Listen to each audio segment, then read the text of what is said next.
오늘 우리에게 선포되어질 하나님의 말씀은 마가복음 10장 46절에서 52절까지 말씀입니다. 마가복음 10장 46절에서 52절까지 말씀입니다. 제가 봉독해 올리겠습니다. 저희가 여리고에 이르렀더니 예수께서 제자들과 허다한 무리와 함께 여리고에서 나가실 때에 디메오의 아들인 소경 거지 바디메오가 길가에 앉았다가 나사렛 예수시란 말을 듣고 소리질러 가로되 다윗의 자손 예수여 나를 불쌍히 여기소서 하거늘 많은 사람이 꾸짖어 잠잠하라 하되 그가 더욱 심히 소리질러 가로되 다윗의 자손이여 나를 불쌍히 여기소서 하는지라 예수께서 머물러 서서 저를 부르라 하시니 저희가 그 소경을 부르며 이르되 안심하고 일어나라 너를 부르신다 하매 소경이 겉옷을 내어버리고 뛰어 일어나 예수께 나아오거늘 예수께서 일러 가라사대 내게 무엇을 하여 주기를 원하느냐 소경이 가로되 선생님이여 보기를 원하나이다 예수께서 이르시되 가라 내 믿음이 너를 구원하였느니라 하시니 저가 곧 보게 되어 예수를 길에서 쫓으니라. 아멘. 할렐루야. 오늘도 하나님의 크신 은혜가 있기를 간절히 소망합니다. 우리 한번 외쳐봤으면 좋겠습니다. 다시 한번 더 말씀을 비전을 아직 헷갈리시는 분이 계신 것 같습니다. 말씀을 제가 하면 들으라가 여러분입니다. 다시 한번 더 말씀을 비전을 아멘. 오늘 살아있는 하나님의 말씀 속에서 비전을 보는 은혜가 저와 여러분에게 있기를 간절히 소망합니다. 철없는 아들이 아버지에게 독립을 하겠다고 선언하며 부자간에 나눈 대화 내용입니다. 아들이 말합니다. 아버지, 저의 인생길을 막지 마세요. 저도 이제 제 인생 찾아 떠날 거예요. 그러자 아버지가 기가 차듯이 이렇게 말합니다. 아들아, 인생이 그리 호락호락하지 않단다. 너가 인생이 뭔지 알기나 하냐? 라고 말하자 아들이 이렇게 대꾸합니다. 그래도 더 이상 저를 말리지 마세요. 이제 세상에 나가서 돈도 많이 벌 거고 여행도 다니면서 예쁜 여자들도 만나면서 인생 즐기며 살 것입니다. 그러자 아버지가 말하길 앞장서거라. 그런 길이 있다면 나도 같이 가자꾸나 라고 말하였다고 합니다. 아들이 생각하는 그 길, 혹시 뭔가 신기루라도 발견한 것일까요? 그렇지 않을 겁니다. 인생을 알지 못하지만 그저 자신감에 호기를 부리는 것일 것입니다. 그리고 그런 인생길은 아버지는 없다고 생각하지만 만약 그런 길이 있다면 나도 그런 길을 걷고 싶다라는 그런 대화의 내용입니다. 우리는 처음에 시작할 때는 뭐라도 할 수 있을 것 같고 뭐든지 할 수 있을 것 같은 마음이 듭니다. 그런 마음에서 열정과 열심 또 좋은 계획과 선한 뜻을 세워보곤 합니다. 그러나 어떻습니까? 생각한 대로 우리의 인생이 척척 풀리지 않고 오히려 얽히고 설키는 문제들 가운데 실패를 경험하게 됩니다. 그리고 이것이 어디서부터 잘못된 것인지 무엇이 문제인지도 모른 채 마주하는 실패들은 우리의 인생을 답답하게만 만듭니다. 그렇게 답답한 인생에서 억울한 일들 한두 가지를 만나게 되면 더 이상의 도전과 결단은 무의미하다는 결론에 이르게 됩니다. 여러분들은 어떻습니까? 새해가 시작되면서 기대되는 한 해, 도전하는 한 해로 보내고 계시는지요? 아니면 이미 포기하고 단념하고 전혀 다르지 않는 하루하루로 생활하고 계십니까? 새해가 밝았습니다. 2022년도 카운트다운을 하면서 우리는 해피 뉴 이어 새로운 시작을 알렸습니다. 저도 2022년도 이제 나이가 39이 되었습니다. 여러분들께서는 한참 좋을 때다 아마 그런 생각들을 하실 것 같은데 한참 좋을 때인 제가 여러분들에게 이제 시작입니다. 도전합시다. 할 수 있습니다. 일어섭시다 라고 하면 여러분 뭐라고 말씀하시겠습니까? 아유 목사님, 인생이 그렇게 호락호락한 것이 아닙니다. 아직 세상을 잘 모르셔서 그렇습니다. 아마 그렇게 말하시는 분이 계실지 모르겠습니다. 분명 제가 여러분보다 인생을 덜 살았고 세상을 잘 알지 못하지만 제가 세상을 보고 인생을 알기 때문에 도전하고 일어서자는 것이 아닙니다. 우리가 꿈꾸자는 것, 일어서자는 것, 도전하는 것, 결국 그것은 말씀을 통하여서 비전을 본 자만이 꿈꿀 수 있고 또한 도전할 수 있기에 함께 보면서 가자는 것입니다. 주님이 보여주시는 영광은 우리가 다시 일어설 수밖에 없을, 다시 시작할 수밖에 없도록 하고 그렇게 우리를 꿈꾸게 하고 결단케 하며 일어서게 만듭니다. 그러니 먼저 우리가 사모할 것은 보고자 하는 것입니다. 보아야만 그 길을 힘써 나아갈 수 있기 때문입니다.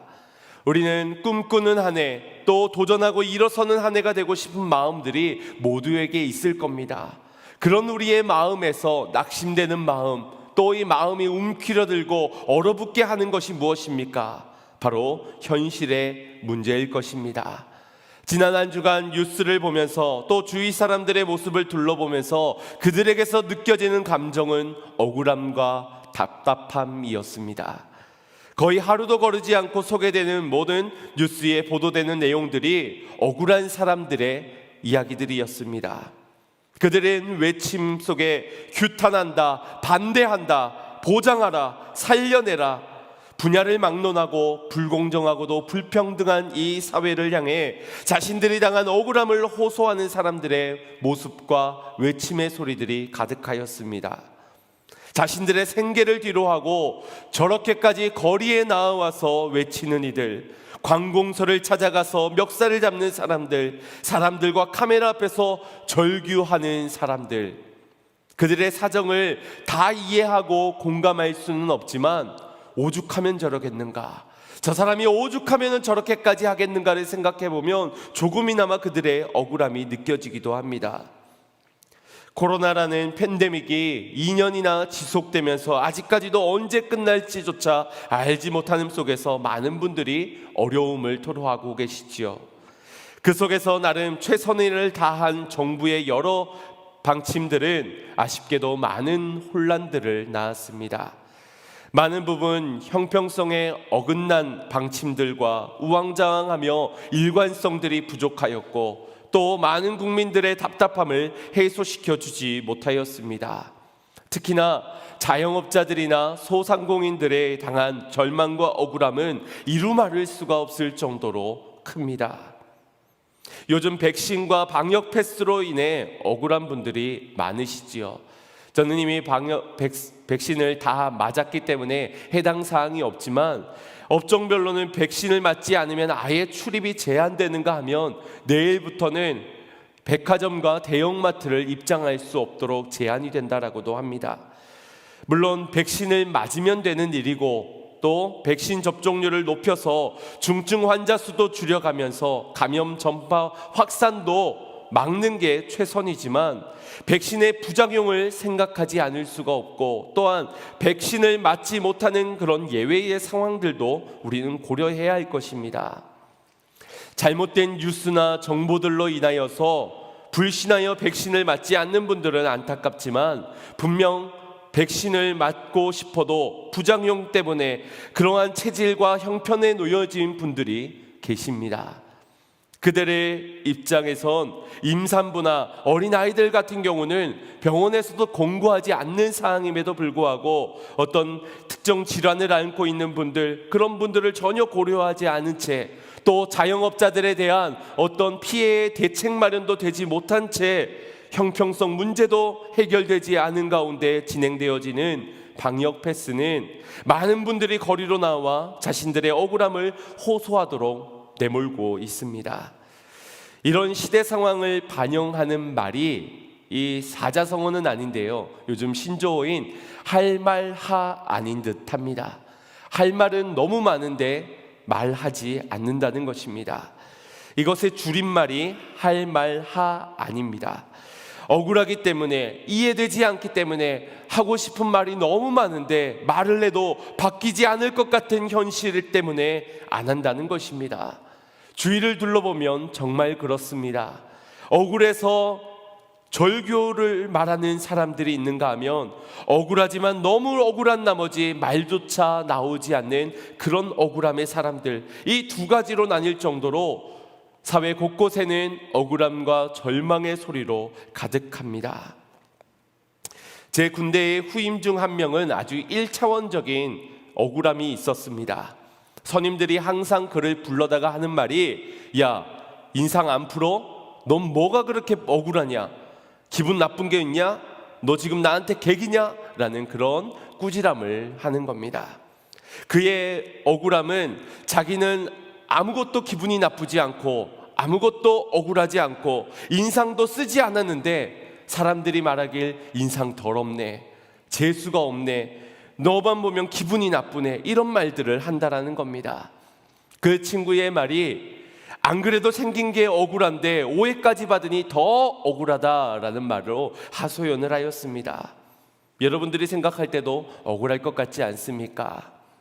아마도 우리 성도님들 중에는 이처럼 외모 때문에 억울한 분들은 한 분도 안 계신 듯합니다. 우리 수요 예배 때 오신 분들하고만 나누었던 이야기인데, 성도님들의 얼굴에 무엇이 쓰여져 있다고요? 복, 복, 복. 얼굴에 얼마나 복이 덩실덩실 쓰여져 있는지, 나는 뭐다? 복덩이다. 나는 하나님의 복을 받을 존재라는 것입니다. 그렇다면 우리 믿음의 사람들에게만큼은 억울한 일들, 답답한 일들이 없어야 정상일 것 같습니다. 내 인생이 복덩이인데 복덩이의 인생을 위해서 주님이 택정하셨는데 그런 일들이 있겠습니까? 많은 우리의 인생을 돌아봅니다. 억울한 일이 하나도 없습니까?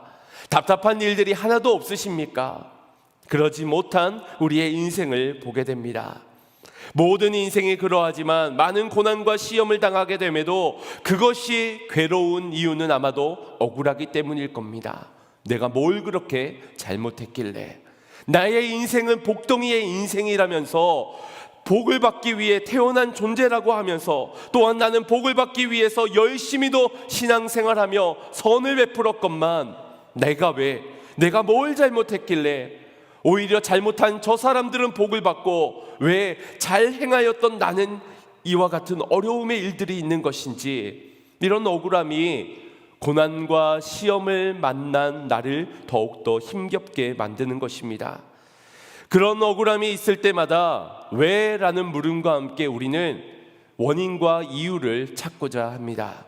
마치 원인과 이유를 알게 되면 모든 것을 제자리로 돌아갈 수 있을 것처럼 나의 이 억울함이 풀려지고 나의 이 답답함이 해소될 수 있을 것이라고 생각하기 때문에 왜지? 뭐 때문이지? 누구 때문이지? 그렇게 오해의 근원지를 찾아 나서는 겁니다. 그러나 그렇게 원인과 이유를 찾는다고 해도 해결되지 못하는 것들이 대부분입니다. 내가 그동안 내 외모 때문에 이와 같은 억울함의 일들을 당했구나. 그게 이해되어진다고 억울함이, 답답함이 해소가 되겠습니까? 이 사회가 원래 불공정하고 불평등한 사회 구조이기 때문에 이러한 일들은 일어나게 되는 거구나. 그렇게 납득이 되어지겠습니까? 그 원인과 이유도 제대로 파악하지 못할 뿐더러 알더라도 지금의 내 현실에서는 달라지는 것이 없기 때문에 오히려 더 억울해질 뿐일 것입니다. 우리의 억울함은 오직 주님 안에서 예수 그리스도만으로 해결됨을 믿으시길 바랍니다. 왜냐하면 주님으로 우리의 인생을 바꿀 것이기 때문입니다. 고린도서 4장 8절에서 9절 말씀을 우리 믿음으로 받기를 소망합니다. 시작. 우리가 사방으로 우겨쌈을 당하여도 쌓이지 아니하고 답답한 일을 당하여도 낙심하지 아니하며 핍박을 받아도 버림받지 아니하며 거꾸러뜨림을 당하여도 망하지 아니하고. 아멘. 어떻게 이와 같은 인생이 될 수 있습니까? 예수 그리스도로부터 시작된 인생만이 모두가 나를 우겨싸도 쌓이지 아니하고 답답한 일을 당하여도 낙심치 아니하며 핍박을 당하여도 버림받지 아니하고 거꾸러뜨림을 당하여도 망하지 않는 인생, 이것이 바로 주 예수 그리스도 안에 있는 인생인 줄 믿으시기 바랍니다. 그래서 그분 안에 있는 우리의 인생은 복받은 인생이요 복받을 인생인 것입니다. 이것이 믿어질 때 우리는 더 이상의 억울함 때문에, 답답함 때문에 주저앉아 도전하기를 포기하고 망설이면서 그렇게 인생을 단념하는 것이 아니라 역정케 될 나의 인생, 축복의 나의 인생이니 그 축복된 인생을 믿음으로 걸어가게 될 줄 믿습니다. 사랑하는 성도 여러분의 모든 삶의 이야기들, 특별히 2022년도 이 한 해에 그 복 받을 인생다운 삶이 누려지기를 주님의 이름으로 축원드립니다. 오늘 말씀 가운데서는 매우 억울함을 가지고 살아갔을 법한 한 남자가 예수 그리스도를 만나 인생 역전을 이룬 사건이 기록되어져 있습니다. 예수님께서 십자가를 지고 예루살렘을 향해 걸어가시던 그 길목에 이 여리고라는 지역이 있었고, 그곳에서는 예수님께서 두 명의 사람을 만나셨는데 그 한 사람이 우리 지난주에 나누었던 누가복음 19장에 나온 뽕나무에 올라갔던 세리장 삭개오입니다. 그리고 그 누가복음 18장 35절부터 기록되어져 있는 소경된 한 사람, 그것이 오늘 본문과 같은 본문인데 바로 또 다른 한 사람인 소경거지 바디메오를 예수님께서 만나주신 사건의 이야기입니다. 우리 본문 46절 말씀을 합독해 보겠습니다. 시작.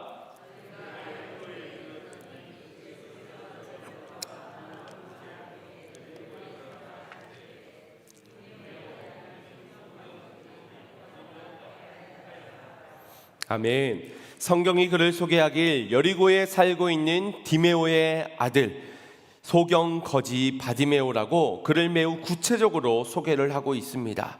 그런데 이 소개 가운데서 아주 중요한 한 가지가 빠져 있습니다. 이 바디메오의 이름의 뜻을 살펴보면 앞에 있는 바라는 첫 글자가 누구의 아들이라는 말입니다. 그러니 뒤에 이어지는 디메오의 아들이 이 바디메오라는 것입니다.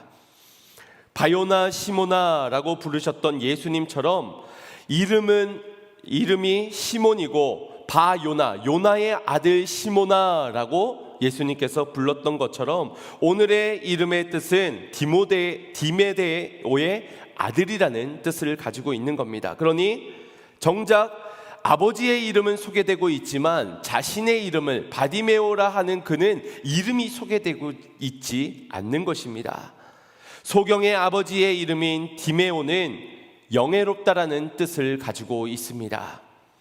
아버지의 이름이 성경에서 이처럼 따로 언급되고 있는 것으로 보아 여리고 지역에서는 어떤 유명한 또 사회적인 지위를 가지고 있는 자였을 가능성이 높다라는 것이 많은 학자들의 추측입니다. 그리고 당시 여리고라는 지역이 이 예루살렘에 가까이 있기 때문에 그곳에는 주로 제사장과 레위지파, 제사를 집례하였던 그것을 도왔던 레위지파의 사람들이 주로 거주하는 지역이었다고 합니다. 대제사장은 예루살렘에 거주하지만 그 외에 제사장이나 레위지파 사람들은 그 외곽 지역인 이 여리고에 거주를 했던 것입니다. 그래서 디메오라는 사람은 아마도 레위지파나 그 중에서도 제사장이었을 가능성이 높다라는 것을 말합니다. 그렇다면 당시에 아버지가 제사장이라면 그 아들도 자연스럽게 제사장을 직을 물려받게 됩니다.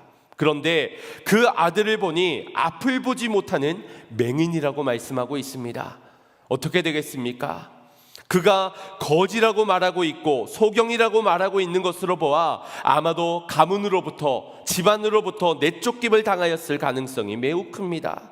가문의 수치라고, 우리 레위 지파에서 제사장 집안에서 수치라고 여겼기 때문일 겁니다. 51절을 보시면은 끝절에 선생님이여 보기를 원하나이다 소경 바디메오가 간절히 구하였던 기도의 내용이 나옵니다. 여기에 보기를 원하나이다 라는 말의 헬라어가 아나블레포라는 말의 합성어입니다. 아나라는 말은 다시라는 뜻이고 블레포라는 말은 보다라는 뜻입니다. 그러니 다시 보다라는 이것의 아나블레포, 보기를 원한다는 것이, 즉 해석하자면 주님, 내가 남들처럼 눈을 뜨고 보기를 원합니다, 남들처럼 세상을 보길 원합니다라는 기도 제목보다 내가 이전에 보았던 것처럼 다시 보기를 원합니다라는 기도를 드리고 있는 겁니다. 즉 이 소경은 날 때부터 소경이 아니라 처음에는 두 눈을 뜨며 주위를 보면서 살아갔던 그런 사람이었지만 어떤 계기로 인하여 눈이 멀게 된 사람이라는 것입니다. 누가 더 답답할까요? 날 때부터 소경이 더 답답할까요? 아니면 보다가 보지 못한 사람이 더 답답하겠습니까? 두 사람 다 불편하고 힘든 인생이겠지만 보다가 못 보게 된 경우에 자신의 삶을 비관하고 절망하는 경우들이 많은 것을 보게 됩니다. 후천적인 장애를 겪는 분들이 쉽사리 자신의 상황을 받아들이지 못하는 경우, 그것은 내게 일어난 이 일이 좀처럼 이해되지가 않고 억울하기 때문일 것입니다. 그러니 이 바디메오의 심령이 어떻겠습니까? 또한 복음서에 나타나는 중요한 논제 중 하나가 바로 날 때부터 소경된 자를 두고 이것이 누구의 죄 때문입니까? 라는 논쟁을 벌여왔습니다. 부모의 죄 때문입니까? 자신의 죄 때문입니까? 예수님을 향해서 묻기도 하였지요. 그런데 중간에 이와 같이 소경이 된 바디메오 같은 경우는 논의거리였습니다. 전혀 논쟁거리가 되지 못하였습니다. 왜냐하면 이것은 분명 그의 죄 때문에, 부모의 죄면 날 때부터 그가 소경일 수 있지만 이처럼 중간에 소경된 것은 그의 죄 때문이라고 모든 사람들이 생각했기 때문입니다. 그러다 보니 지금 보다가 보지 못하는 인생의 괴로움 가운데서 그러한 심정을 가지고 있는 바디메오를 향해 사람들이 하는 말은 그건 너의 죄 때문이야, 인과응보야, 넌 죄인이야, 이러한 말로 쏟아부으니 그의 인생이 얼마나 괴로운 나날들이었겠습니까? 이러한 시선이 느껴지는 장면이 바로 48절에 나와 있습니다. 예수님께 나와 자신을 좀 불쌍히 여겨달라고 아래에 있는 그런 바디메오를 향해 많은 사람들이 꾸짖어 잠잠하라고 외쳤던 것입니다. 당시에 통용되었던 바디메오를 향한 시선이 어떠하였는지를 우리가 충분히 생각해 볼 수 있는 대목입니다. 그래서 그의 가족들마저도, 마지막까지 그를 돌봐주어야 할 가족들마저도 그를 버렸던 것입니다. 그런데 이와 같은 시선이 오늘날에는 없을까요? 교회 안에는 이와 같은 시선이 없을까요? 질병이 걸리거나 사업이 망하게 되면 뭔가 그 사람의 죄 때문에, 잘못 때문에 그런 일이 벌어졌다라는 생각이 없을까요? 바디메오를 향해서 꾸짖었던 많은 사람들처럼 우리 교회 안에서 교회에 오지 못하도록, 예배드리지 못하도록, 신앙생활 못하도록 막아서는 사람들은 없을 겁니다. 그런데 더러는 기도해 보세요.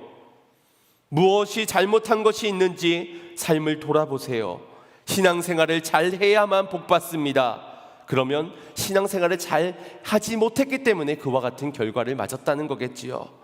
회개하라는, 또 마귀가 떠나가야 한다는 말들을 합니다. 뭔가가 당신에게 문제가 있기 때문에, 문제를 자초했기 때문에 이와 같은 일들이 찾아왔다라고 말하고 있는 것입니다. 물론 그럴 수도 있겠지만 그렇지 않을 수도 있겠고, 중요한 것이 그 원인과 이유를 밝힌다고 해서 그 사람의 그 답답하고 억울하고 괴로운 문제가 조금 더 해결되지 못한다라는 것에 있습니다. 아무것도 해결되지 못할 말들로 위로는커녕 상처를 주고 그 영혼을 실족해 막아서고 있는 말들을 우리는 종종 하고 있다라는 것입니다. 보다가 보지 못한 것도 억울한데 사람들의 비난과 조롱, 정죄함, 그리고 사랑하는 가족들마저 버림을 받은 그와 같은 상황, 그러면서도 어디에 가서도 하소연할 수 없는 그 답답하고 절망적인 인생이 바로 바디메오의 인생이었다는 것입니다. 낭떠러지 같은 절벽에 몰려진 그의 인생에 예수님께서 찾아가셨습니다. 예루살렘을 향해 가던 길에 잠시 들렸던 여리고였지만 주님은 분명한 목적을 가지고 그곳을 향하셨고, 그 목적대로 이곳에서 삭개오와 소경 바디메오를 만나 주셨습니다. 갈릴리 북부에서부터 출발한 예수님의 이 길이 이제 예루살렘을 향하여서 가고 있는 길이었습니다. 이 갈릴리 북부에서부터 예루살렘까지 향하는 길은 총 크게 4가지의 길로 나뉠 수 있다라고 합니다. 그 길 중에 이 여리고를 통과하는 것, 어떤 선택에서의 확률은 25%라고 말할 수 있겠지요. 그러나 그 확률로 말할 수 없는 것은 사람은 좋은 길, 편한 길, 빠른 길을 선호합니다. 반면에 험한, 협착한 또 많은 어려움들이 있는 긴 길은 가고자 하지 않습니다. 그런데 이 여리고가 바로 사람들이 기피하는 그런 길이었습니다. 누가복음에 보면 예수님께서 사마리아인이 강도를 만났을 때 누가 선한 이웃이냐라는 그런 비유를 말씀하시면서 그 사마리아인이 예루살렘으로부터 여리고로 향하는 그 길에서 만난 강도라는 전제를 하고 계십니다. 그만큼 당시에 이 길은 협착하기도 하지만 많은 강도떼를 만날 수 있는 위험천만한 길이었기 때문에 사람들이 잘 왕래하지 않는 그런 길이었습니다. 그런데 그 길을 분명한 목적을 가지고 예수님께서는 향하셨던 것입니다. 그리고 그 뜻하심대로 만날 자를 만나 주신 것입니다.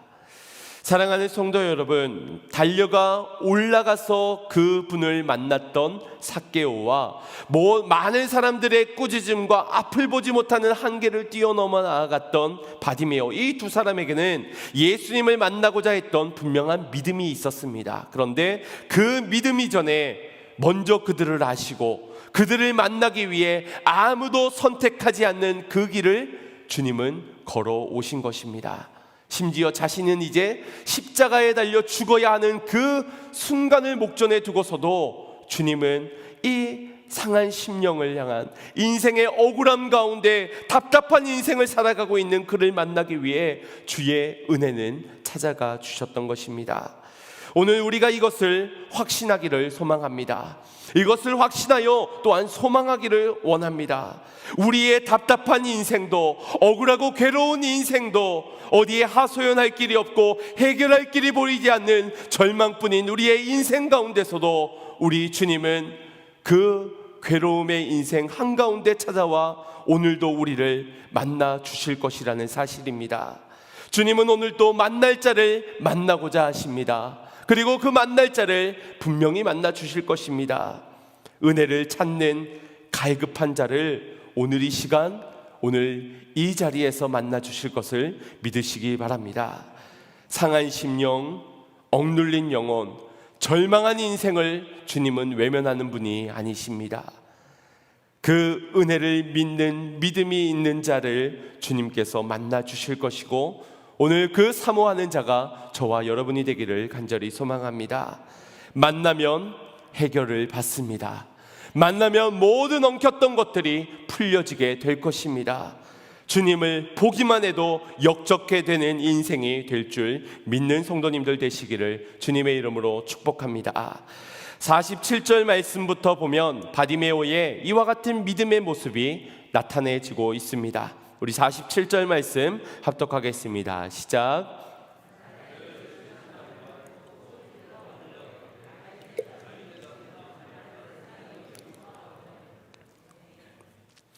사람들이 말합니다. 저 사람이 바로 나사렛 예수시래. 저 사람이 나사렛이라는 동네에서부터 난 예수님이라는 분이시래. 어떤 존경이나 높임의 말보다는 불신과 의심의 눈초리를 가지고 말들을 하고 있는 겁니다. 이 여리고라는 지역의 특성인지 아니면 우리 안에서도 또 일반적인 사람의 나약함인지 몰라도 수근거리는 것에는 아주 일가견이 있는 것 같습니다. 갈릴리 총구석에 있는 마을이 이 나사렛이었는데 나다나엘을 통하여서 드러난 이 나사렛이라는 동네는 빌립에게 전하였던 것처럼 그 동네에서 무슨 선한 것이 날 수 있겠느냐 할 만큼 나사렛 출신이라는 예수님의 호칭은 사람들의 입에 오르내릴 수근거림의 이야기들이었을 것입니다. 하지만 바디메오는 보여지진 않지만 들려지는 소리는 나사렛 예수시라는 그 소문 가운데서도 바디메오는 예수님을 향해 이렇게 소리쳤습니다. 나사렛 예수여가 아니라 다윗의 자손 예수여. 이와 같이 외쳤던 것입니다. 다윗의 자손, 구약에서 하나님께서 약속하여 주신 우리를 구원할 메시아 예수 그리스도이심을 믿었던 것입니다. 그분이 나를 자유케 해주실 것이야.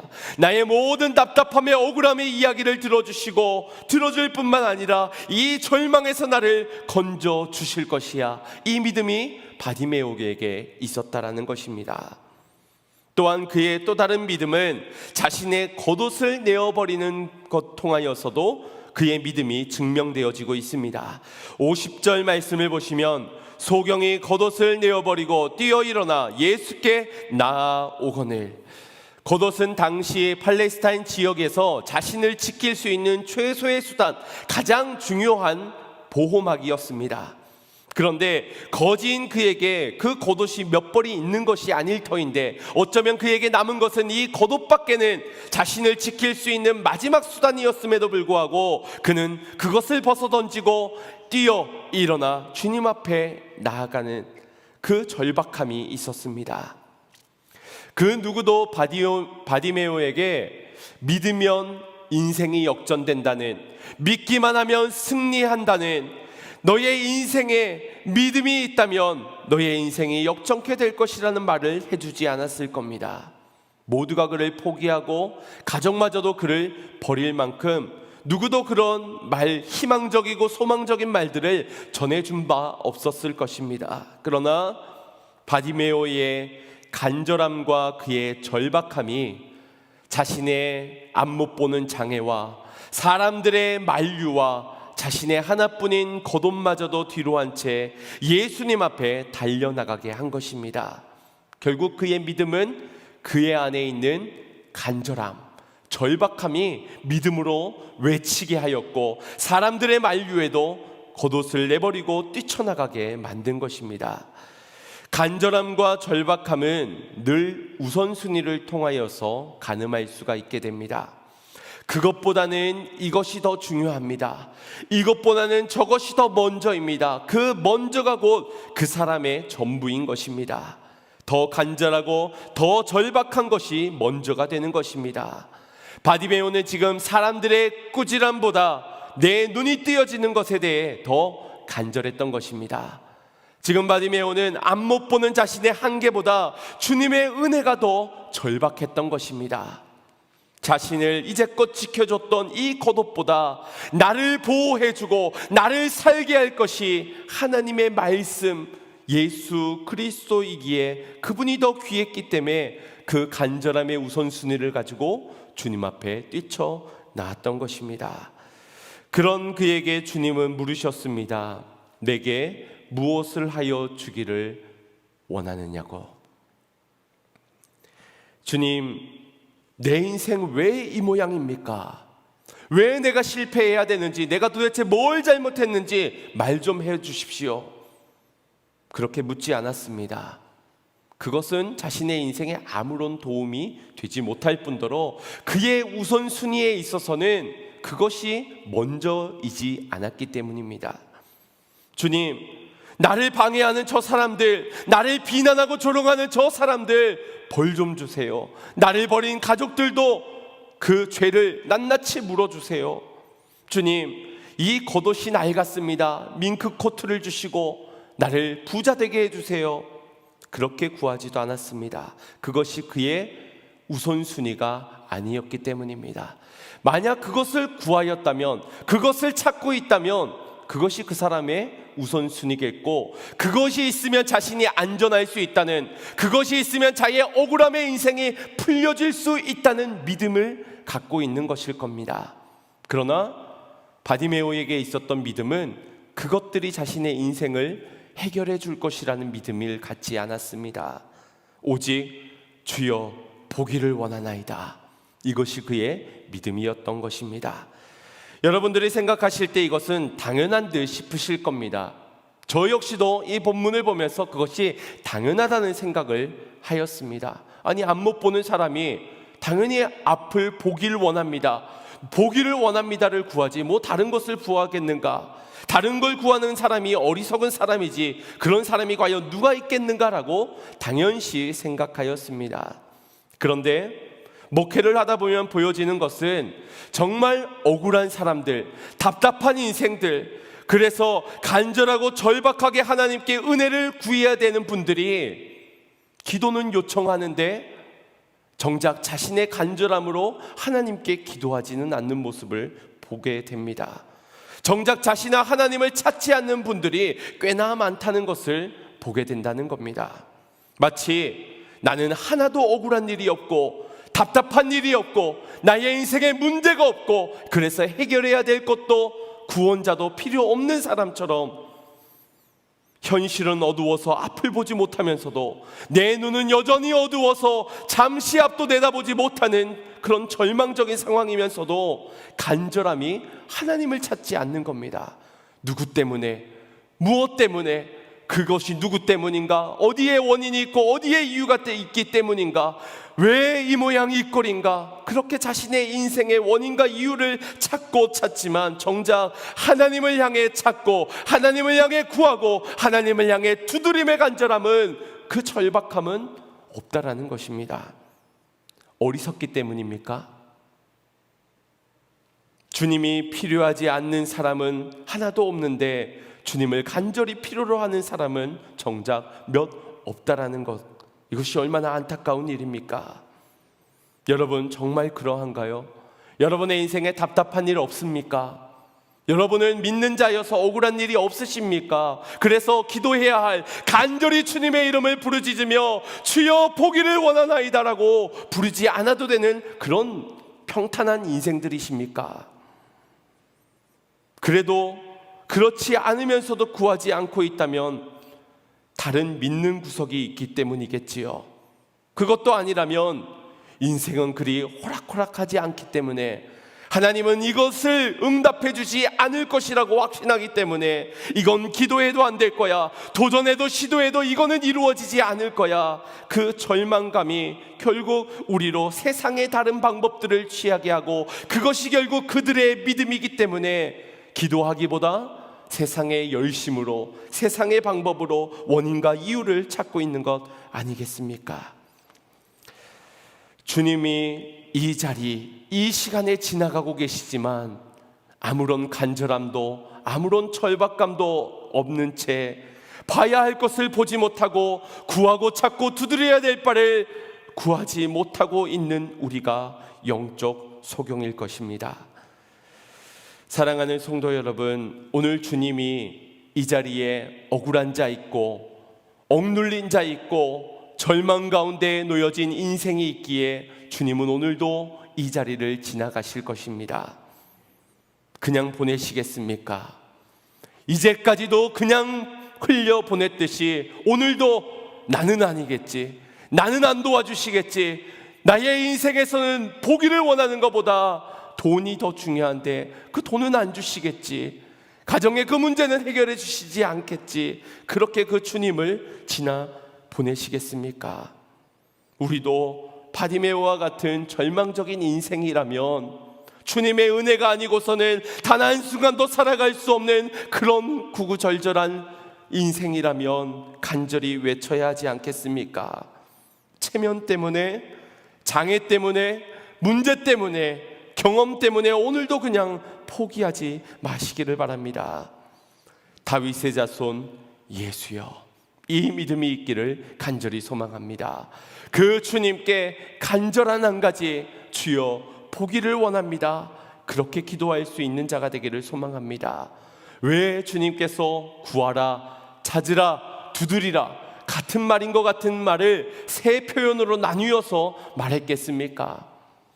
간절함으로 찾고 절박하기 때문에 구하고 주님께서만 우리의 인생의 구원자가 되시니 그분께 간절함으로 두드리라는 것 아니겠습니까?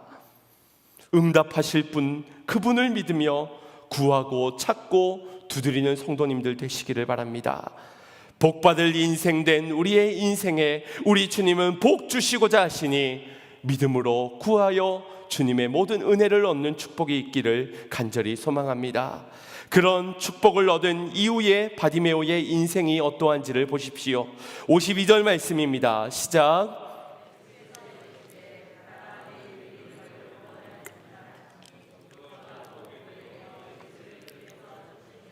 아멘. 오늘 그 집에 구원이 임하였던 삭개오처럼 바디메오도 주님께서 허락하여 주신 구원을 얻었습니다. 구원을 얻은 그는 곧 보게 되어 예수를 길에서 쫓으니라. 예수님을 따르는 제자가 되었다라는 것입니다.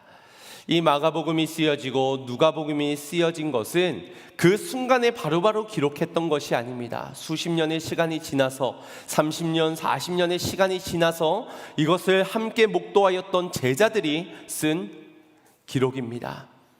그 30년, 40년이 지나고 났었을 때에도 이 바디메오라는 인물은 예수님의 길을 따르는 제자로서 그 길을 걸어가고 있기 때문에 오늘 본문 가운데서 그들이 그것을 목도하였기 때문에 예수를 길에서 쫓으니라 라고 기록을 하고 증언을 할 수 있었던 것입니다.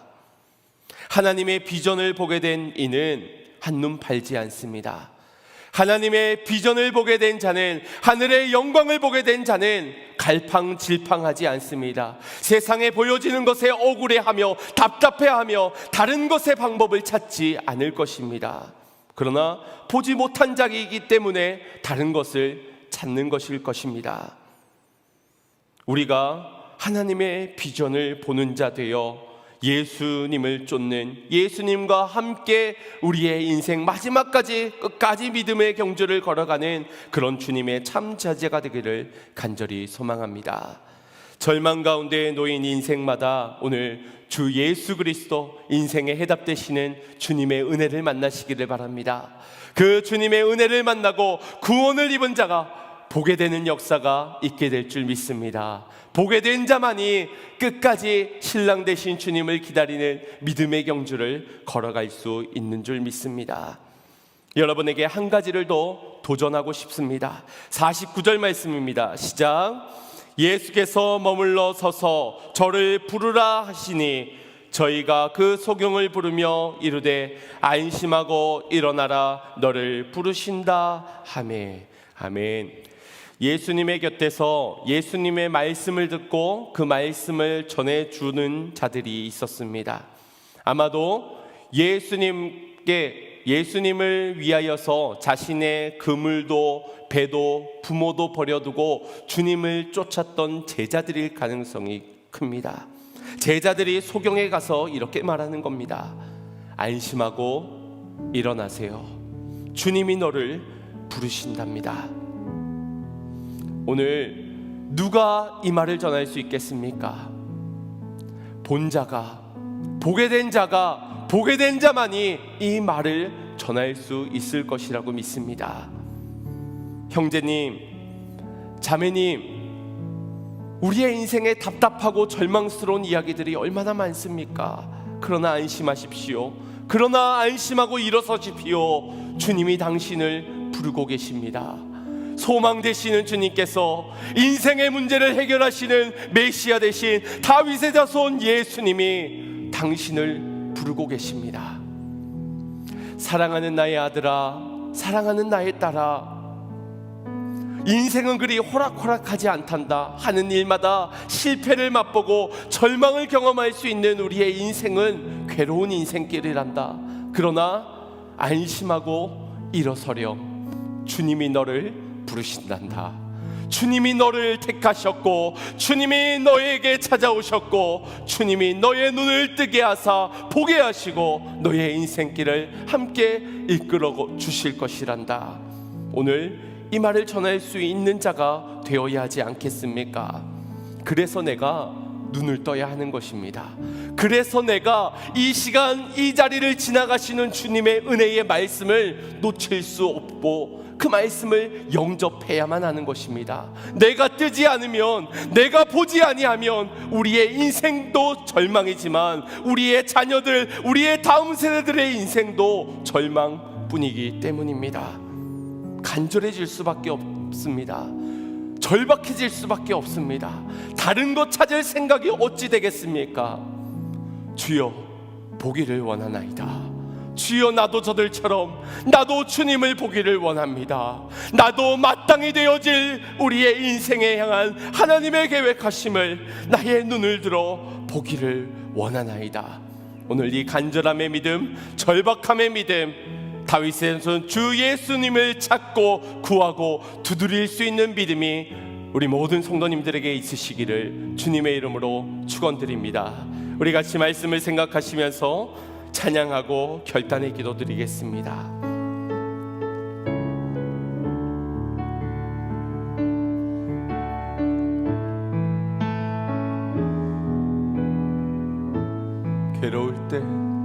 괴로울 때 주님의 얼굴 보라.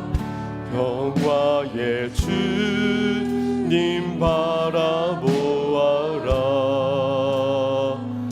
세상에서 시달린 친구들아, 위로의 주님 바라. 다시 한번 더. 괴로울 때 주님의 얼굴 보라. 평화의 주님 바라보아라.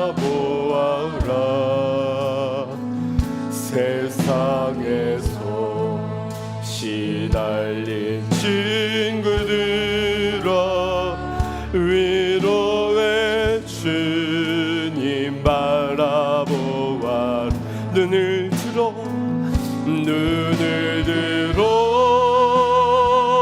주를 보라. 내 모든 염려 주께 맡겨라. 슬플 때에 주님의 얼굴 보라. 사랑의 주님 안식 주리라. 힘이 없고 내 마음 연약할 때 능력의 주님 바라보아라. 주의 이름 부르는 모든 자는 힘 주시고 늘 지켜주시. 눈을 들어 주를 보라. 내 모든 염려 주께 맡겨라. 슬플 때에 주님의 얼굴 보라. 사랑의 주님 안식 주. 눈을 들어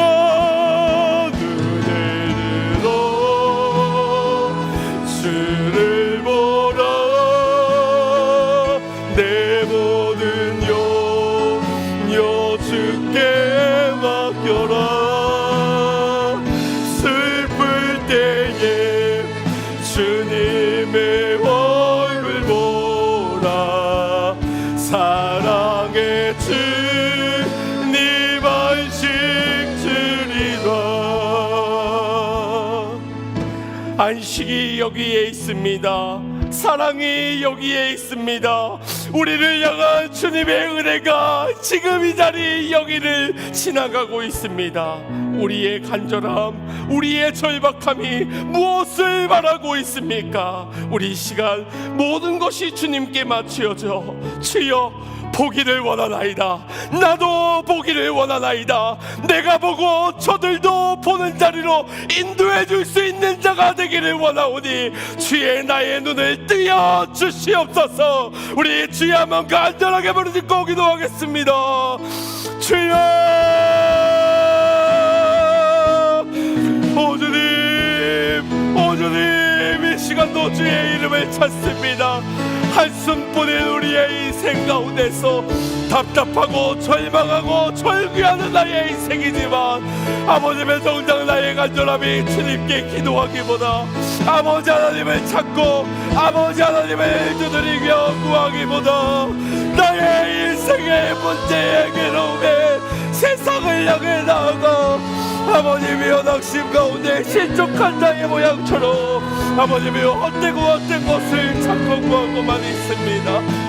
주여 나의 눈을 떠 내가 보기를 원하오니 주여 내게도 은혜를 주시옵소서. 주여 나를 불쌍히 여겨주시어 주님의 은혜를 베풀어 주시옵소서.